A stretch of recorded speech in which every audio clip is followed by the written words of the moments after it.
Bien, mes chers collègues, notre ordre du jour étant chargé, nous allons démarrer nos travaux.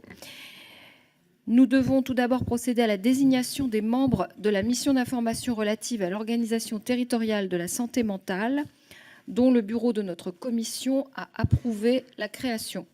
J'ai reçu les candidatures de M. Brahim Amouche pour le groupe MoDem en tant que président, de Mme Martine Vonner pour le groupe La République En Marche et Mme Caroline Fiat pour le groupe La France Insoumise en tant que rapporteur.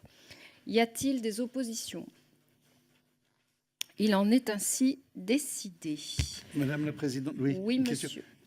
Il y aura un président et 2 co-rapporteurs ?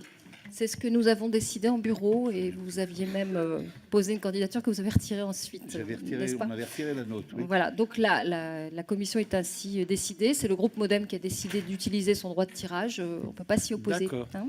Merci. Merci, Madame la Présidente. Donc, je viens de comprendre que c'était le droit de tirage du MoDem. Pour autant, généralement, les rapports, et vous le savez, sont faits de manière paritaire, c'est-à-dire un membre de l'opposition et un membre de la majorité. Et là, je vais quand même me retrouver, pas que 2 membres de la majorité me fassent peur, mais face à 2 membres de la majorité pour coécrire un rapport. La façon de faire est un peu perturbante. Sur les autres droits de tirage, il y a généralement 2 membres. En ce moment, il y a un rapport La France Insoumise. Oui, je comprends, Madame Fiat, mais j'ai respecté les règles de l'opposition et de la majorité pour les 2 rapporteurs qui sont bien, un membre de la majorité, un membre de... Voilà, qu'il y ait une présidence de cette mission ne change pas grand-chose à l'équilibre, en tout cas des forces. Avant que nous passions au point suivant de notre ordre du jour, je vous propose de laisser la parole quelques instants à Madame Carole Grandjean, notre référente auprès de la Commission des affaires européennes sur la proposition de résolution européenne de Mesdames Carole Grandjean et Marguerite Després-Audebert relative au socle européen des droits sociaux numéro 1791.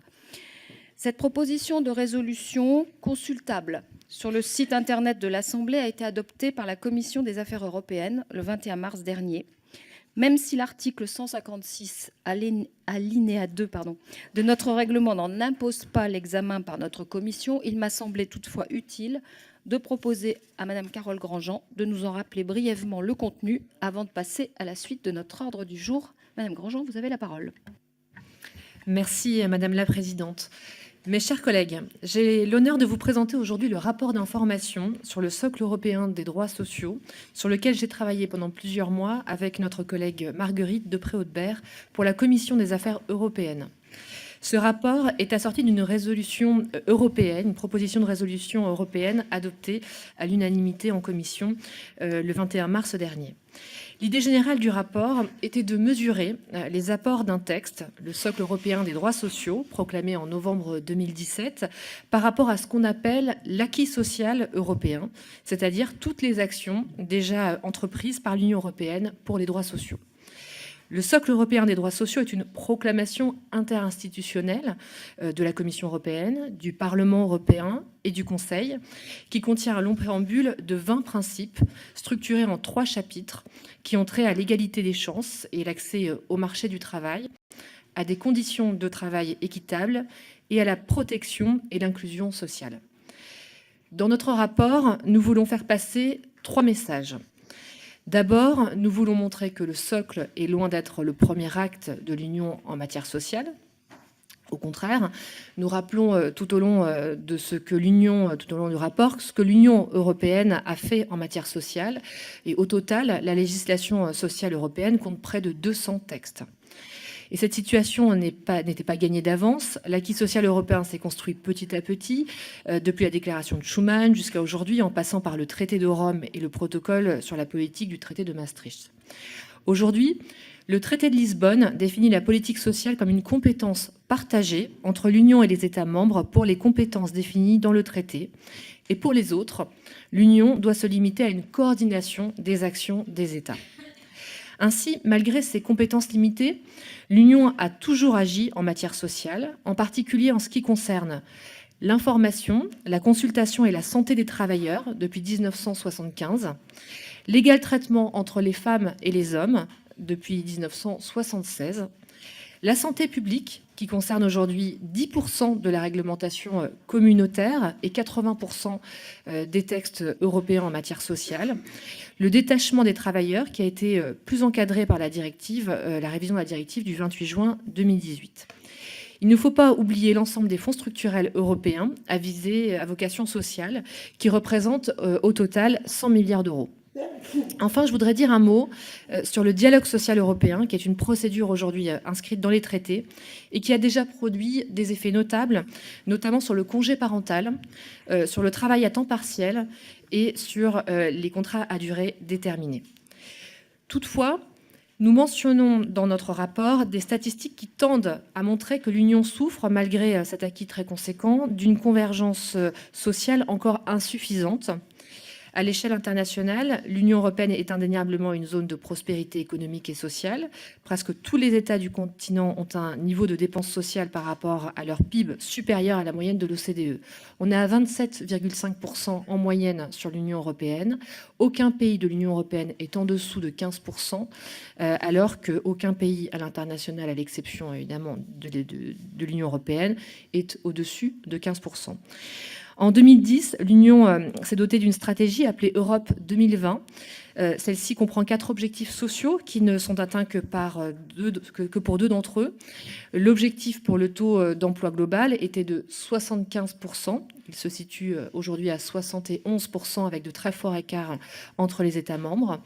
Le deuxième objectif était la réduction d'au moins 20 millions du nombre de personnes menacées par la pauvreté. Or, entre 2008 et 2014, ce nombre a augmenté de plus de 4,8 millions. Le troisième objectif visait un taux d'abandon scolaire ramené à moins de 10%. Ce chiffre se situe en 2017 à 10,6%. Enfin, cette stratégie visait un taux d'au moins 40% de la population détenant un diplôme de l'enseignement supérieur. Ce taux était en 2016 de 39,1% et là aussi avec de très fortes disparités nationales.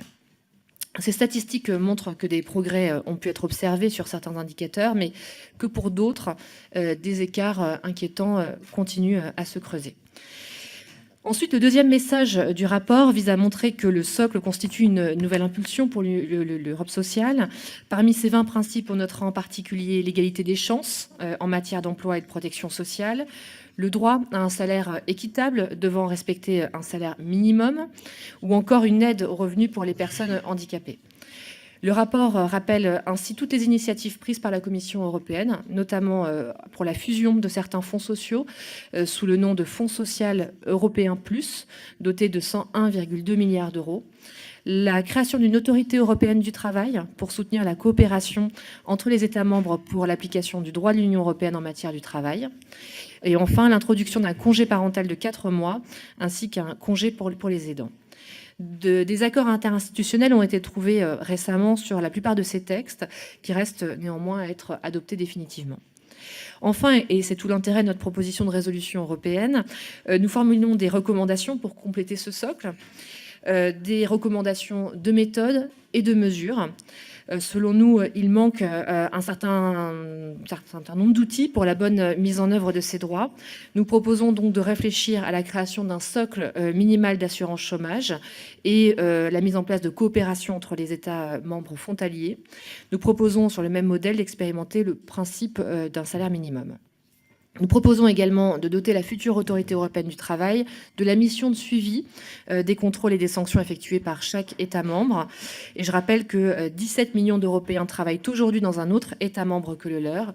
Un des enjeux est en effet désormais de respecter le cadre défini par les directives négociées, et cela passe aussi par des contrôles et la coordination entre les États membres. Nous formulons également dans le rapport un certain nombre de propositions en faveur de l'élévation des compétences dans l'Union, notamment la reconnaissance des enseignements professionnels sur le modèle licence, master, doctorat, qui nous permettra d'aller plus loin sur l'apprentissage européen, qui nous permettra également d'aller vers des dispositifs tels que la validation validation des acquis de l'expérience européenne et qui permettront plus largement d'aller sur de la facilitation de la mobilité des travailleurs européens et de la mobilité entre les métiers. Nous proposons également une meilleure coopération sur le sujet du logement étudiant, ainsi que des facilités bancaires pour l'ouverture de comptes avec carte bancaire pour les jeunes européens, pour faciliter leur mobilité et encourager l'accès à la mobilité européenne pour des familles n'ayant pas l'habitude de la mobilité au sein de l'Union européenne.